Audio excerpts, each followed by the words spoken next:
What's up, guys? This is Ian here, coach of your Ladner Lanturn, bringing you guys our team builder portion for our match against Pesky Skitty and his Ottawa Garchomps. Pretty strong player from what I've seen of his play in the WPL and other places that I've seen him battle.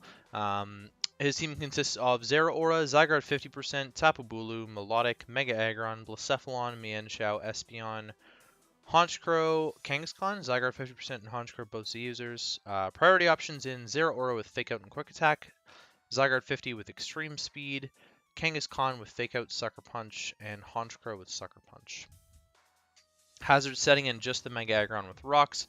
Removal options in just the Honchkrow with Defog, just like my team only has Tornadus with Defog. And then 4 times weaknesses in the Zygarde 50% with, to Ice and Tapu Bulu to Poison. Pretty well-rounded team. I think it's a little bit slow.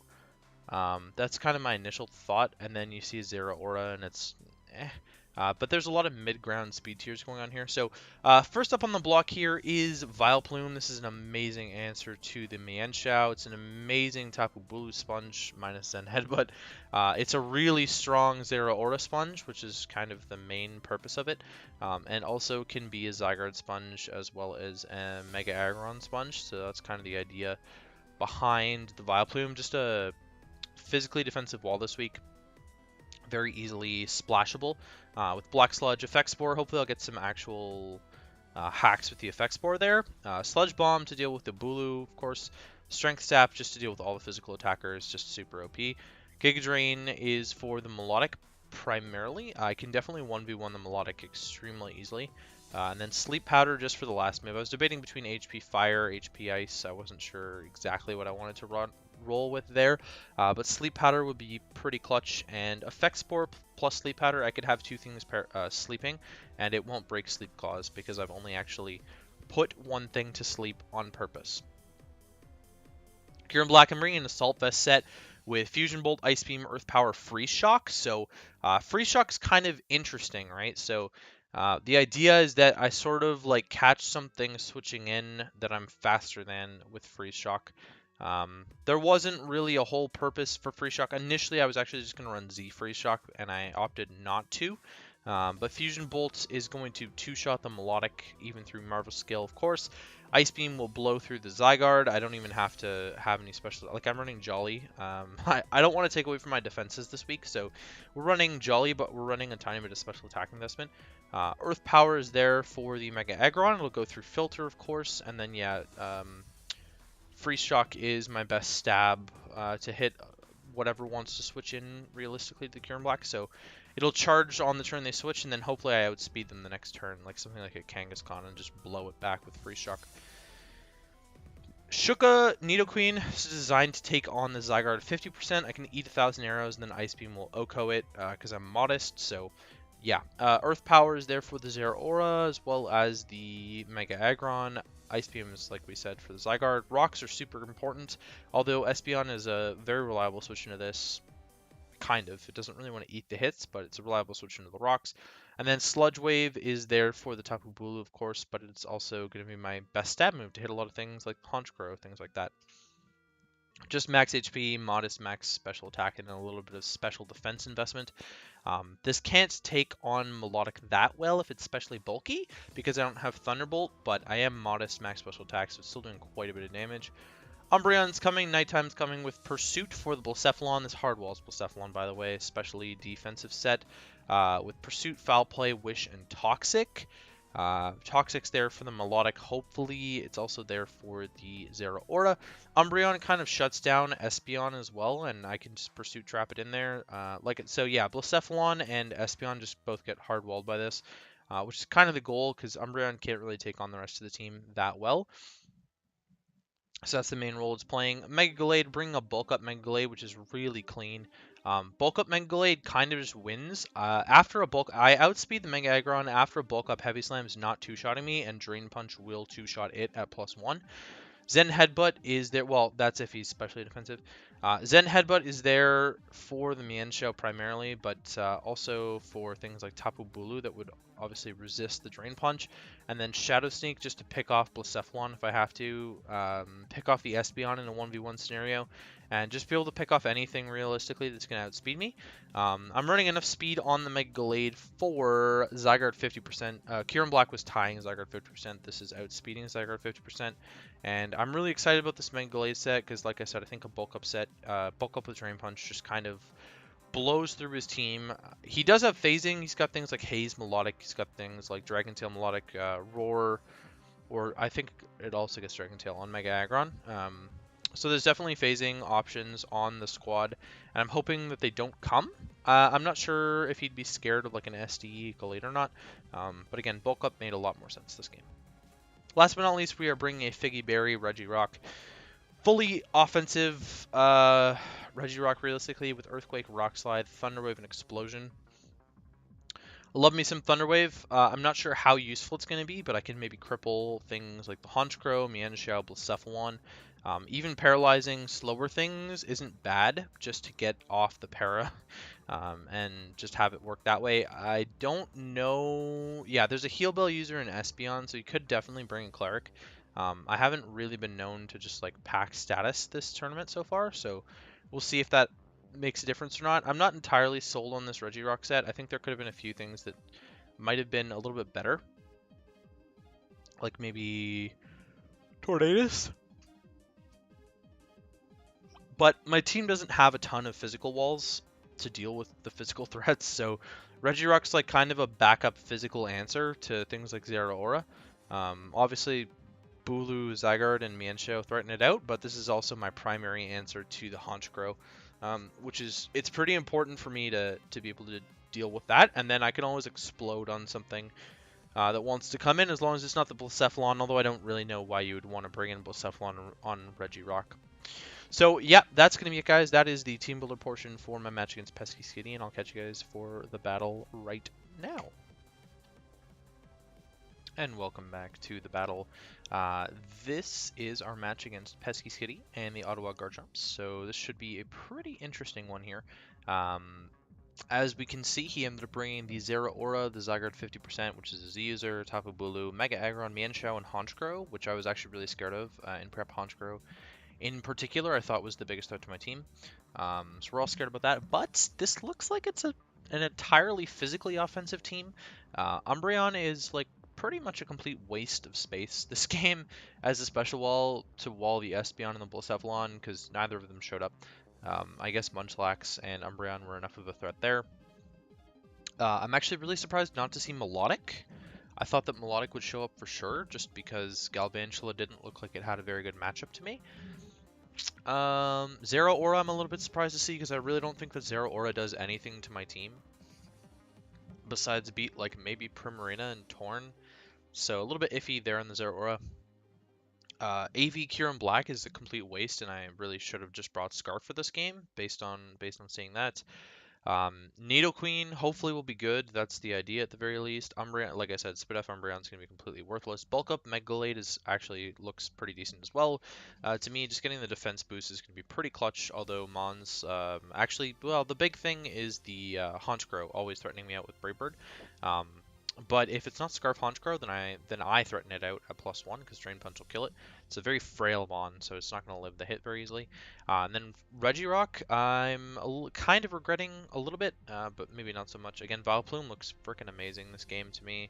It basically sits on top of the Bulu if the Bulu doesn't have Zen Headbutt, and it can deal with some other Mons there. So, heading right into things here, I'm actually just going to lead with the Nidoqueen. I figured it was the best option, because Nidoqueen kind of threatens everything right off the bat.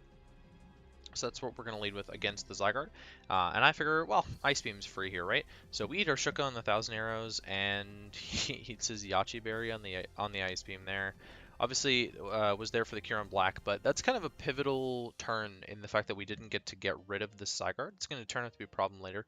Not that it's that big of a deal, because we now know that it's Yachi, and so it's a little bit less of a threat considering it can't be Draconium Z. But kind of the whole idea of Ice Beam, of having the Shuka and Ice Beam for the Zygarde, is that I would be able to live the hit and then kill the Zygarde back, which obviously didn't happen, of course, right? So now I have to switch, and I'm just going to go into my Vileplume. Really no reason not to, as the Zygarde goes to 1,000 arrows. It's not it's not really three-shotting me with Black Sludge, and I get a big strength sap off here on the Honchkrow. Get all my HP back, pretty key, sorry. As I'm going to go into the Umbreon on the Honchkrow there, I'm sure he predicted the Regirock coming in and doubled into Mienshao. This is the first aggressive double. We're going to see this, it's a very common theme in that he makes a lot of aggressive doubles, and I didn't really punish it very well in the mid-game here. I am going to punish him staying in with the knockoff there, and he shows Life Orb. I'm just going to get a big foul play off here. Probably Toxic would have been a little bit better there. And then this turn I'm going to go into my Vileplume on what I expected to be a high jump kick, but it's actually the U-turn. So in comes the Honchkrow once again. And then we're going to go back, and he's going to aggressively double back into Mienshao again on my switch into the Honchkrow. Knowing that Honchkrow threatens my team, he's going to make the knockoff play again, which I thought was very strange. And I'm going to miss Toxic. So that Toxic miss is kind of big, just because a little bit more damage on the Mienshao would have been clutch later, and making sure that the Mienshao couldn't stay in with Life Orb plus Toxic damage racking up would have been pretty important. But I'm just going to go to the Nidoqueen this time. I don't eat that knockoff very well, and then this is actually a roll, and he gets the roll. It was a roll in my favor to live the knockoff, and I would have been able to kill this Mienshao. I clicked Sludge Wave, or Earth Power. It doesn't really matter what I clicked. All of my moves were killing this thing. Actually, you know what? I think I clicked Stealth Rocks, which would have been very important to deal with the Honchkrow there. So Stealth Rocks would have been nice, because I was just sacking out the Nidoqueen. But Gallade gets to come in here, and I'm just going to opt to click Drain Punch as the Bulu comes in. I'm a little bit surprised that the Bulu ended up coming in on what could have been a Zen Headbutt. It obviously doesn't eat that Drain Punch very well. It shows to be max HP, kind of, like somewhere in the max HP range to me is what it looks like. I don't know. Mega Aggron's going to come in here on my Vileplume switch, and I'm going to go for Sleep Powders. He goes for Rocks. It's really boring. And then I miss, and then I hit this time. I win the Speed Tide this time, and I hit. As I go back to my Gallade, I know that I can set up on that relatively well, as he goes into Honchkrow, which is a super, super aggressive double. Considering the Aggron was asleep, I really felt like he could have tried to burn sleep turns with the Aggron, but instead he went for the really, really aggressive play and went into Honchkrow, obviously trying to check whatever was coming in on the Aggron or check the Vileplume. So obviously Gallade can't stay in now. I have to, go into something else. So finally going to reveal that Regirock is really my Honchkrow answer, and we finally see the Honchkrow's item, and it's Life Orb. So very good to know that this Honchkrow is now Life Orb, because now we know it's not Scarf, which means this is now in range of a +1 Drain Punch from Mega Gallade. Mienshao comes in on the Rock Slide. I mean, it takes a lot of damage from the Rock Slide. I was considering Thunder Waving, but I really thought Aggron was a really good switch into Regirock. I'm still a little bit confused why he didn't go Aggron this turn. He just made another aggressive play back into Mienshao instead of making the safe play and going into Mega Aggron on whatever rock move I was going for, which, again, I felt was a lot safer than just going into Mienshao here. Because had I clicked Thunder Wave here, then the Mienshao is put in a really bad spot, and I can potentially deal with it. If I click Thunder Wave, I'm pretty sure the Regirock would outspeed this, and then I'd be able to either explode on it or click Earthquake and kill it potentially. So lots of different options there. I have to go into my Umbreon here, as he's just going to high jump kick this time. So I just sack off the Umbreon again. The Umbreon was completely worthless. Like, besides foul play doing a ton to everything, it was really not useful whatsoever. But because he locks him so well, goes and clicks high jump kick, I get a free bulk off here. Bulk up off here. I opted not to. I opted to Zen Headbutt instead, predicting the top Wooloo to come in, and I missed, which is actually kind of big because I would have loved to have gotten a Zen Headbutt off on this Zygarde.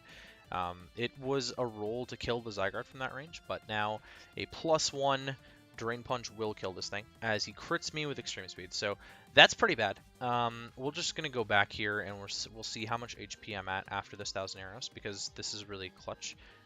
So I'm at 62%, right? Extreme Speed should be doing about 20. And then +1 Drain Punch should be getting me back all of the HP that Extreme Speed is doing. A little bit more maybe. I might be sitting around 70 or something after this Extreme Speed. But he gets the crit, which does 40%. Actually, I would have got 25% back then. Okay, so yeah, the Extreme Speed crit does 40%, which is huge because he goes through my defense boost, right? So that's actually really big because now I don't have enough HP to live a hit from Scarf Bulu, which is what he brings in. It's very obviously Scarf as it comes in at this point. And so I have to switch out because he threatens me out, and Vileplume is a pretty easy switch into a Wood Hammer every single time. Obviously, it's not doing anything. And now he makes the defensive play and goes into Aggron on my Sludge Bomb instead of going into Vileplume. And this is the biggest misplay of the match for me right here, is I click Strength Sap instead of going hard Gallade right there. What I should have done was go hard Gallade. Instead, I go hard Gallade this turn as he wakes up, and I take a million from Heavy Slam, of course. And my Drain Punch isn't going to get me enough health back because I'm not boosted. And I'm just going to die to the Heavy Slam. That crit didn't matter, obviously. We saw that that crit didn't matter because it just did 40% to me last time. It sucks that the crit happened because I've kind of just been having... You know, it's kind of been a series of unfortunate events in this tournament for me so far. You guys will be seeing this. This is the 4th game I've played. I haven't played the 5th one yet as I'm recording this. And I really just haven't had anything go right. So I guess I'll just keep playing it. I end up taking out the Mega Aggron here with Kyurem-Black. I bluff the Scarf, even though I'm AV, as he clicks Toxic instead of Heavy Slam here. And Earth Power will 2-shot this thing. Pretty easy just to clean up Mega Aggron. I mean, Mega Aggron really wasn't doing much for his team left anyways. Yansha's going to come in, I go into the Vileplume, and we'll get the Effect Spore off, which is kind of cool, but it would have been nice to have Toxic this thing earlier. And potentially been able to hit the Bulu with Zen Headbutt with my Gallade would have been nice. Honchkrow is going to show Brave Bird, and then it's going to show Superpower, which is actually going to kill me. So unfortunately, Brave Bird didn't put me in Figgy Barrier range, otherwise I would have definitely lived the Superpower and been able to get off a big Rock Slide and kill this Honchkrow, which then threatened my Vileplume, and then Vileplume could actually 1v3. And then obviously Sucker Punch takes me out, so it didn't matter how I bluffed the Scarf because it wouldn't matter, and then Brave Bird's just going to kill me. So Honchkrow, like I thought, it put in a lot of work. Yeah, that Zygarde crit, I think that it mattered. I still think it mattered. We discussed this a lot afterwards. It's a roll, but that's a chance I'll take, you know? Like, a 30% chance of me winning the game right there, like, I'll take that over being crit and having a 0% chance to win the game, you know? My match against Turkey sort of showed me how this tournament was going to go. I haven't really had anything go in my favor. I've been playing pretty safe. I haven't been playing very aggressively, to be fair. And I think I was playing a lot more aggressively in my 6th choice Scarf game against Ice, and that's sort of why the differential came closer there. I really think that I probably could have won this game had I played it differently and had, you know, some of the bad luck not happen. Like, I actually do think that the Zen Headbutt miss mattered more than I think. I think miss prep on my part maybe, but at the same time, he brought 6 physical attackers, so how was I supposed to predict that? And Spadef Umbreon just like walled Espeon and Blacephalon. So I don't regret bringing it for the matchup. I regret bringing it after the game, of course, right? And no Melodic still baffles me. I don't know why you would have no Melodic when the team that he brought was so weak to Jirachi. But there you go. Anyways, that's going to be it for me. I don't really have much more to say other than kind of being like mini depressed here. Because obviously we're 0-4 minus 10 differential now. So there's no shot that we have it making it out of brackets. There's like absolutely 0 chance. I didn't really expect to make it out of brackets. The group I got is like so stacked of players. It's just ridiculous. I've heard of most of these guys before, and it's just a little bit ridiculous. I know Pesky's playing in finals of WPL. Which is a league that I have a few friends in, and I know Turkey based on reputation through Greg's videos. I knew Ice through reputation just from watching him play. Same with Baby Eric, and so Spectrum's kind of the wild card for me. But I really did feel like I could have won this game in prep, and it just sort of ended up being that I couldn't. Not because of the prep, but kind of both. I don't know. That's gonna be it. I have one more match against Spectrum. You guys will see that whenever it's up. And hopefully you enjoy and have a good day.